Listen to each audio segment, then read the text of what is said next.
ICC champions trophy 2025లో Pakistan కథ ముగిసిన సంగతి తెలిసిందే. డిఫెండింగ్ ఛాంపియన్స్గా బరిలోకి దిగిన పాకిస్తాన్ వరుసగా 2 మ్యాచ్ల్లో ఓటమి పాలై మరో మ్యాచ్ మిగిలి ఉండగానే టోర్నీ నుంచి నిష్క్రమించింది.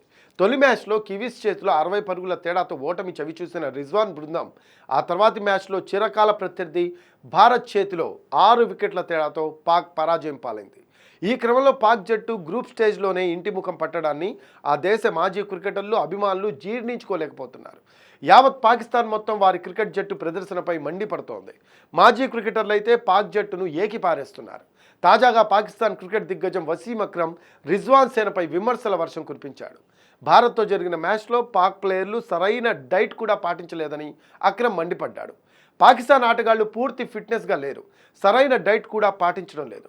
భారత్తో జరిగిన మ్యాచ్లో మొదటి డ్రింక్స్ బ్రేక్లో ఆ సమయంలో ఆటగాళ్ల కోసం ఒక ప్లేట్ నిండా అరటిపళ్ళు ఉంచడం చూశారు. కోతులు కూడా ఇన్ని అరటిపండ్లు తినవు, అవి వాటికి ఆకలి అయినప్పటికీ అతిగా తినవు. కానీ మా ప్లేయర్లు మాత్రం కోతుల కంటే ఎక్కువగా తింటున్నారు.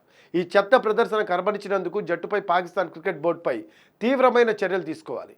క్రికెట్ ఎంతో ముందుకు వెళ్తున్నప్పటికీ మా జట్టు మాత్రం ఇంకా గతంలో ఆడినట్లే ఆడుతోంది. అది మారాలి. ఫియర్లెస్ క్రికెటర్లు, యువ ఆటగాళ్లను జట్టులోకి తీసుకురండి. ప్రస్తుత జట్టులో ఖచ్చితంగా 5-6 మార్పులు చేయాలి. ఇప్పటికైనా మీ తప్పులు మీరు తెలుసుకుని T20 ప్రపంచ కప్ 2026 కోసం జట్టును సిద్ధం చేయండి అంటూ అక్రమ్ పేర్కొన్నాడు.